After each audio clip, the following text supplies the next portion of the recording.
Alrighty, Callum. So now we've arrived at talking about the PS4 games of 2020. What are your top three favorite PS4 games that released this year? So I think I personally think it's been a really really good year. I think my top three games are all games that stand out for the entire generation, if not every generation. I think they've all sort of made, when a game comes along and you feel like a sort of unique way when you're playing it, and I think all three of them were able to do that. But I think number three would probably be Ghost of Tsushima. Um, I think it was really easy to play. As in there, I never felt like, oh, I can't be bothered to do this bit, or oh, I can't be bothered to go and play that. It was just so relaxing and enjoyable, and just a joy to play. It really was. It was just, it wasn't irritating. It never felt like grindy or anything like that. It was just always a pleasure. And I think that's really difficult to do. And I think that's all down to just a really great collective understanding of what they were trying to achieve, which I think is really clear to see. And although I didn't really get into the Legends mode, I think it's amazing that they did that. And I think that that just owes it even more sort of credence to sort of the quality of the game. But did you want me to go through all three of them now, or did you want to go through your third one? That one we do share. As far as Okay. that one's in my second spot, but yeah, I Yeah. share the same feelings. Where and I was late to the game, where I've just picked it up maybe 2 weeks ago now, playing through it again, and after playing the first 2 hours and just kind of not having the bug, it's bit me now in the ass, and like I'm loving it. I'm loving it on PS5 now too, Yeah. and it's just the gameplay all right. is perfect. What was that? I said, yeah, all right. No need to brag about your PS5. Yeah, it's just PS5 is great. I love life.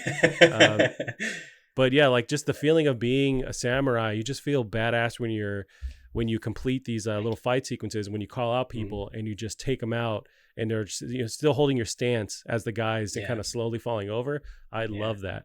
And now I've unlocked the ability to kind of scare other people, as I should have been from the get-go, but now like I'll scare other NPCs when they see me, other enemies, because they just saw me cut their main dude's head off. And it's just like that feeling alone as well. The world is beautiful, man. Yeah, I really do love this game, but I was kind of late to it. It's awesome. And I think you got to give it to Sucker Punch for being able to make something so different but so just well executed. I think that's the best way to think of Ghost of Tsushima. It's just, it does everything perfectly. Nothing feels out of place. Nothing feels because these teams are big. It's hard to make sure that everybody is on the same wavelength, and that's Ghost of Tsushima all over. It's just everything is on the exact same wavelength, and it just delivers something that feels so. You just feel like you know exactly what they were going for, or I definitely did anyway. And I thought it was just brilliant. Yeah, same here. What was your next one? Next PS4 game of 2020? Number two is Last of Us Part 2, which again, that just gave me a super unique experience where I literally locked myself away for a weekend and just didn't put it down until I finished it.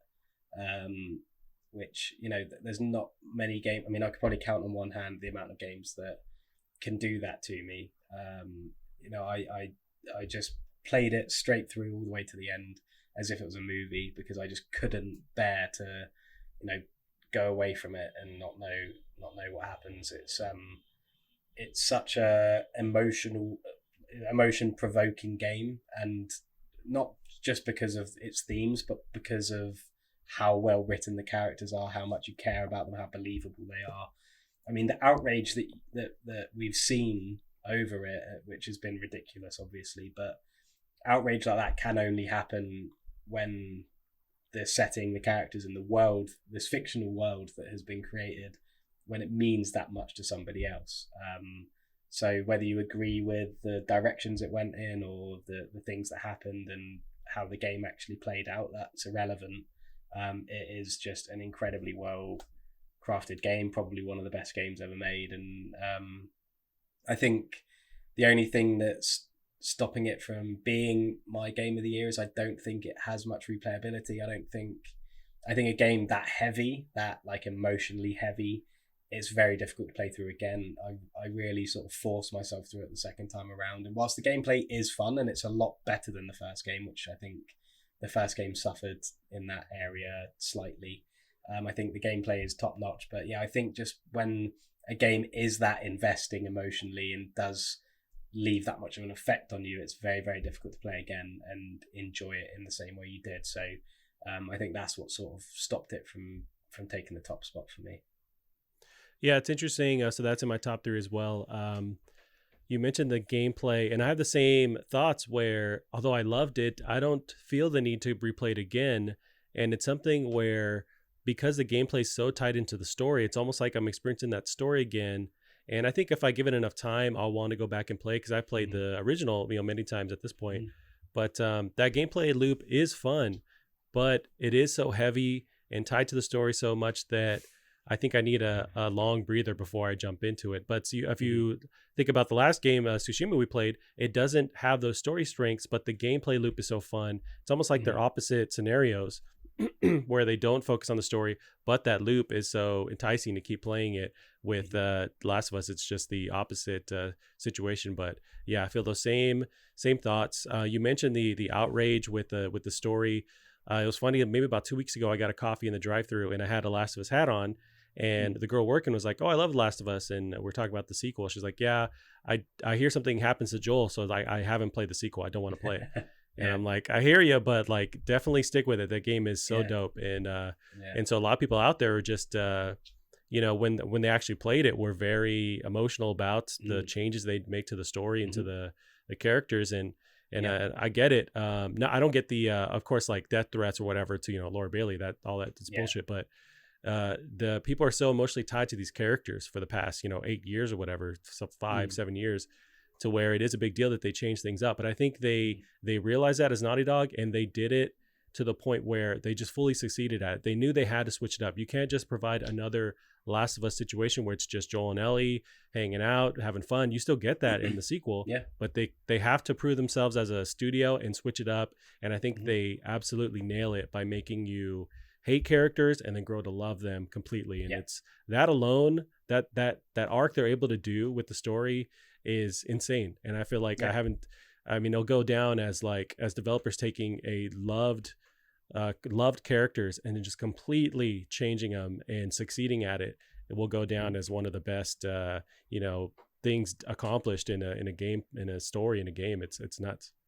And I think you're saying how you played Last of Us 1 multiple times, and I did as well, and I think that is just where it does slightly fall short. I think not only is it not as enjoyable to play through again because of how heavy and dark and bleak it is throughout the entire thing, but also I just think it is a touch too long. I think the first time you play through it is fine, because you don't know what's coming, so it doesn't matter how long it is, because it's all new story and new twists, new turns, new sort of content.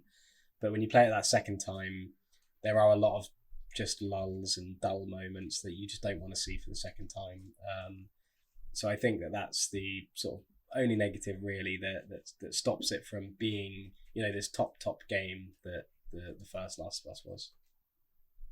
Right. Yeah, but I think it exceeds insanely high as far as the story stuff they're able to achieve, for sure.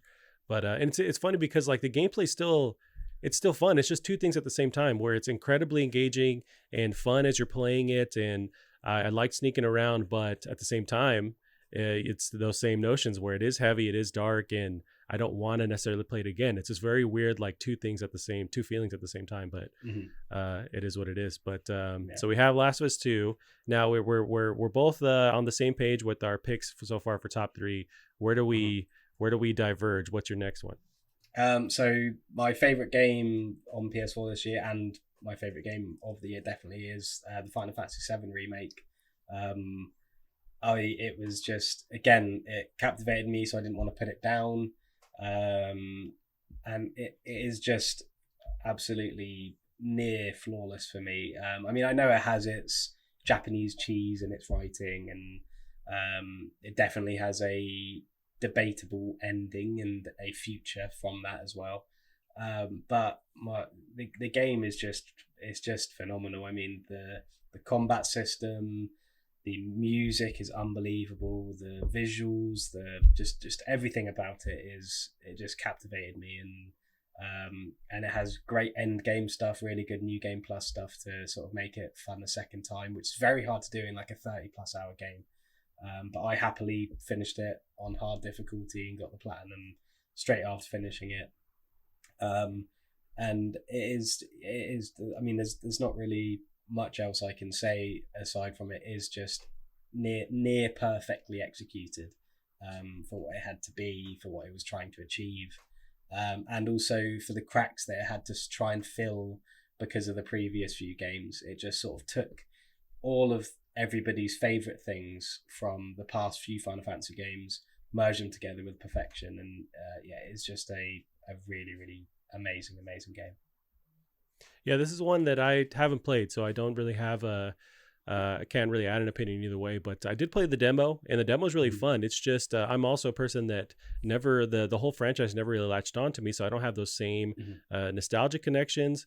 But at the same time, I can still respect what they did, because they took this game that is beloved by so many people, so many gamers, and they're able to bring it back, update the visuals. They definitely succeeded at that, but also it seems like they made the gameplay more approachable, or the option to kind of play it with a more approachable approach. And that's also should be a testament to what they did, because it was insane to pull that off. And I know people really love this game, and yeah, I can respect what they did for sure.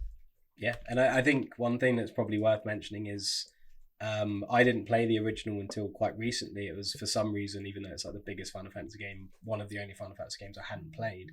And I played it through all the way for the first time maybe a few years ago, in preparation pretty much for the remake, which just shows how long the remake was in development for. And I didn't, and even when I'd finished it, I didn't rate it that highly. I thought it aged really badly. I didn't think the story was even that great. But the remake just, brought all of those things to life. It was able to tell the story not just through text boxes and little weird polygonal characters, but through real environments that you can look around in and really feel and get a proper sort of understanding of. And maybe I did go into it a bit too late, and maybe these are the kind of this is the kind of way it captured your imagination back then, because that was probably the top game at the time. And so I think, as somebody who struggled to really get the original, I think this allowed me to feel how those people did in the way that this game's explored and fleshed out. And it is a very very special game, and I recommend it to anybody. I mean, as everyone knows, Final Fantasy games aren't related, and just it's just a really really fun action RPG. Like I said, an unbelievable soundtrack, really really fun progress system. Just everything is just top notch. Gotcha. Yeah, I guess so that was your top three. I have one more that really my top one that I ended up awarding it to was Last of Us 2. I think overall that's my biggest just my favorite experience this entire year on PlayStation. Yeah. But one that I think deserves mentioning is and was my third pick is Spider-Man Miles Morales. I guess where it gets a little dicey is Miles Morales. I played on PS5. Excuse me. And there is the PS4 version, which is basically the same, just doesn't have the same fidelity and whatnot, doesn't have the performance mode. But man, I loved Miles Morales a lot. So I played it, basically beat it over the weekend. But I think it was it was the same kind of thing that I wanted coming out of Spider-Man, the original, but still updated with the new abilities. You have your Venom ability, which is like this supercharged power electrical attack, and just switching it up there. The new kind of coat of paint on New York itself, being in that winter time frame, was awesome. The story is pretty good. It's I guess not. It definitely doesn't hit the same highs as the original Spider-Man, but it's still pretty good character development, and story wise, it is cool. I would have liked more villains to show up, but it's more of like a personal story with Miles and what he's going through.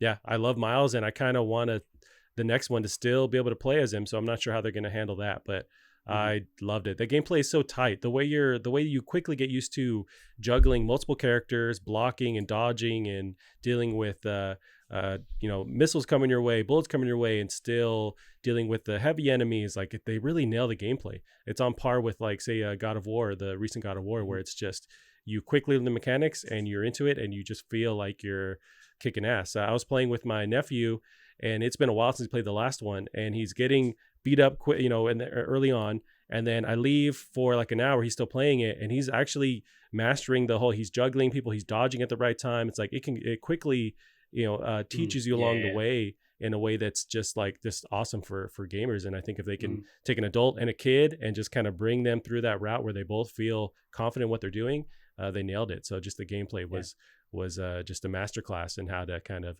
guide a player. But yeah. yeah, that's probably my third pick for 2020 is Miles Morales Nice. for sure. I'm surprised. I thought Doom Eternal would be in there for sure. Well, I kept out cross-gen games, at least initially. I love me some Doom Eternal. Oh boy. But I actually played that one on Xbox Oh, I because see. Okay. and I waited for the Digital Foundry breakdown, and they're like, hey, it performs 5% better on Xbox One X. It's like, okay, I'm going to buy it there. Yeah, And now I have it on yeah, PC where it's like, it's even better. yeah. But so those are our, PlayStation picks for the year. What are you thinking for your, as far as all platforms for this entire year? What was your favorite game to play?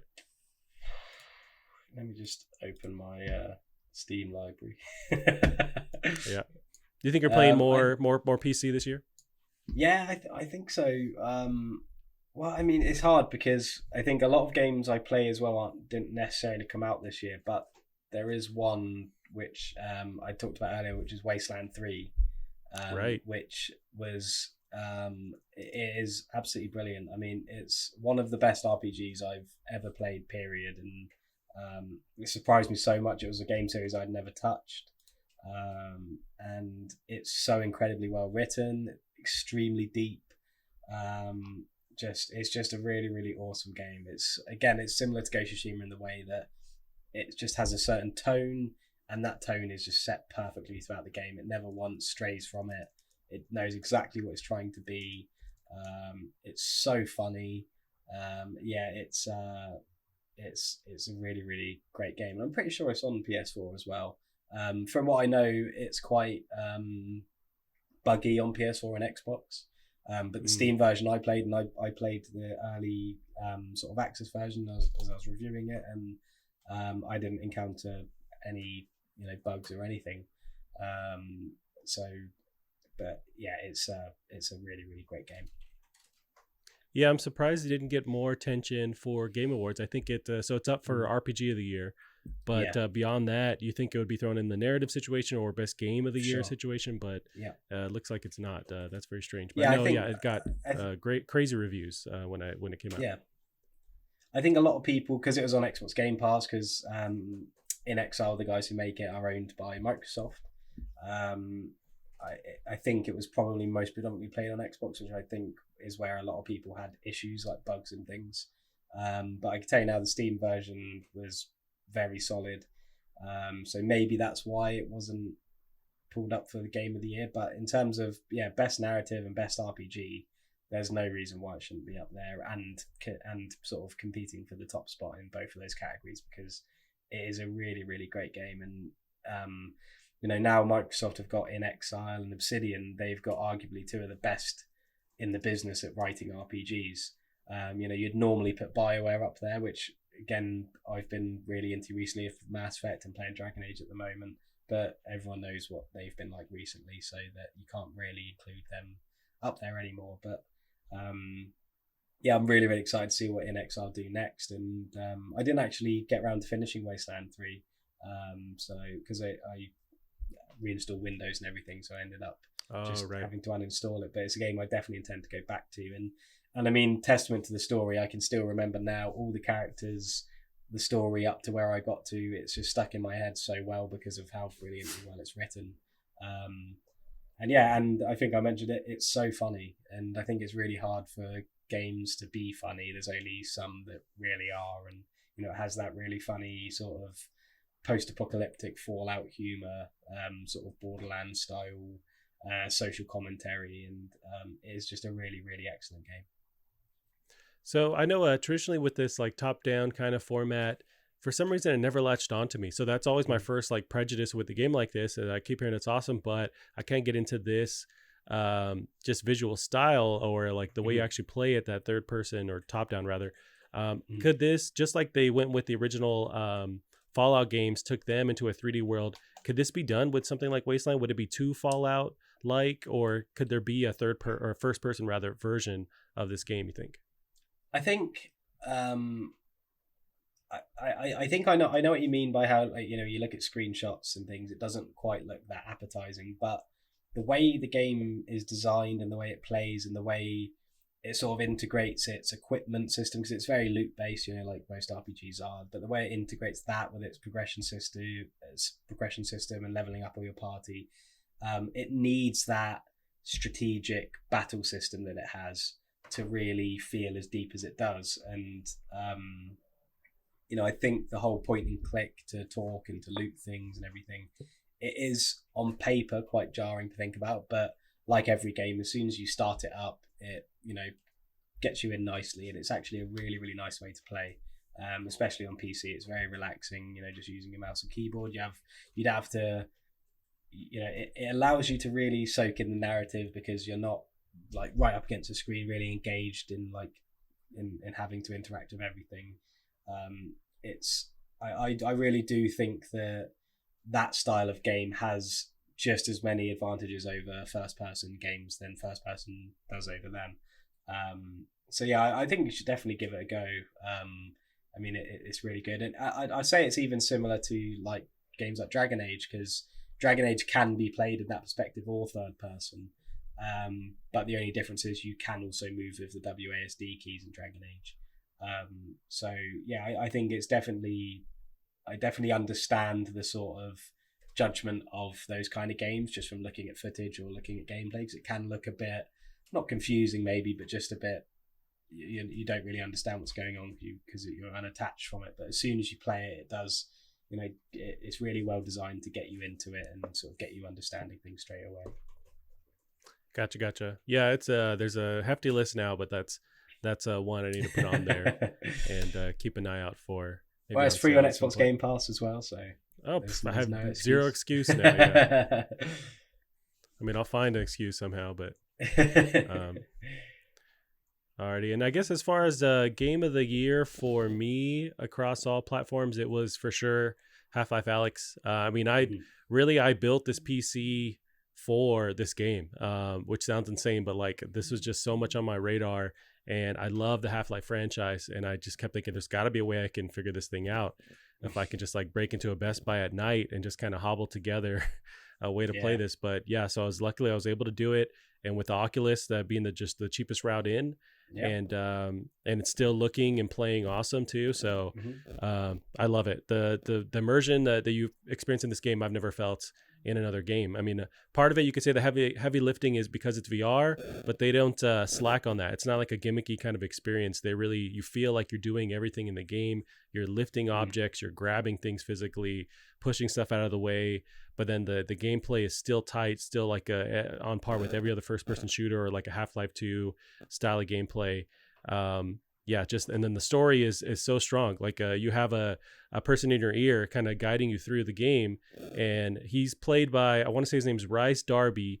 So if you ever watched Fly the Concords, he's their tour manager. He's this hilarious, I want to say Australian or New Zealand comedian, and he's just hilarious. And then, so even though the game, because the majority of the game, it's like survival horror, it's very dark and scary. That's like 90% of the game. And so he's still in your ear, kind of helping you by joking and kind of keeping you feeling like you're with someone. It helps you along the way, so you're not Yeah. so just scared out of your mind. But there's that, and there's also the story element that they are able to keep doing and they're able to dip back into the Half-Life franchise, but also kind of touch and give you a way into the future, because there was such a big cliffhanger with the last one. They give you, without any spoilers, they kind of open it up to keep going in a way that like blows your fucking mind if you love Half-Life. So just that on its own. And then aside from everything, Half-Life 3 is such a huge, it's almost like a joke now. This game's never coming out, and it was, it's been 10 years or whatever. This is the first approach in that direction, and they nail it. So all they needed was that buffer room. This is that amazing buffer room to now let them, the pressure's off so they can actually work on, a Half-Life 3, regardless of what happens in the story. They needed something successful in between, and this is that. And so now that the pressures are a little bit alleviated, they can tackle the biggest expected game ever in game history, which would be Half-Life 3. And they succeeded. They could not fail at all in this game, and they do not. And so just on that, all these different aspects alone combined to make this one of my favorite games ever, but for sure game of the year for me. But no, I mean even not playing it, just seeing sort of what I've seen, it does look unbelievable, and I do need to get around to playing it, but it's just one of those things, isn't it? Especially a VR game, you've got to sort of proper limber up for it and get prepared. Now our PCs are very similar in performance. So I mean, you could run this for sure. You just need to get a hold of an Oculus, and now they're even cheaper. The Oculus 2 is like $300, at least in the US. Yeah. And there's still a bunch of them. It's not like hard to get. So I mean, this is very approachable for you, but you'd have to actually want it enough to commit to, because there's a lot of VR games, but like and I was just talking to my wife about it. I haven't really picked up my Oculus since finishing Half-Life. So it was really kind of for now, just for that game. So that's also the issue, is that unless you're a diehard VR fan, it's like there isn't going to be a lot keeping you playing VR in general. But I'm hoping that as we get more news in the upcoming years of a PSVR 2, I think that then it's possible we'll see this game come to PSVR, which will get this in the hands of so many more gamers as well. Yeah, that would be cool. Yeah, I mean, my little brother's got a Oculus Quest, and I think, like I've said to you before, there you go. I'm a lot stronger than him, so I can always take that off of him and give it a go. But I think, with the PS5 coming, that comes with a USB-C cable, so for maximum efficiency and laziness, I might just wait for that and then plug my Quest into my PC that way. So I'm calling it my Quest already, aren't I? Yeah, but as far as game of the year for sure, I would absolutely give it Half-Life, and I can't wait to see now that franchise is it's alive now, and there's a possibility to keep going into it and get Gordon back in there and to keep going with the story. Like, I just cannot wait. Yeah, very, very exciting. Yeah, I'm really excited to give it a go, and and going back to the Game of the Year awards, it does seem strange that it's not up there for the big one. Yeah, it's a little bit weird, and it's it's Half-Life. It's such a huge franchise, to not have it in Game of the Year, and the fact that I think they absolutely earned it is a bit strange. But I think it's because it's locked in that weird VR area. I think that's the issue. And as I look forward to, because they're going to tackle Half-Life 3 now. Do they stick to VR? Because that's what made Alex so special, and they're able to innovate and push the hardware and push what you can do. That's really what Valve, at least with Half-Life, that's what they wait for. From going from 1 to 2, they waited for that crazy advanced physics engine that they have, and that was a huge milestone to see that in gaming. And then with the way that they did it, and then going from the way they push VR and innovated in VR for Half-Life Alex, it's like they wait for these innovations. So it'd almost be a step back to go back into 2D unless they have this insane revamp to the engine for Half-Life 3. So I'm wondering what they do, because if they stick to VR, it limits the actual ability to sell the game. But they're really not concerned about money at all. They have enough. They want to be pushing always the genre forward. So it's going to be interesting to see what they decide on doing. Yeah. Hopefully they'll do something. Hopefully it'll do something. Yes.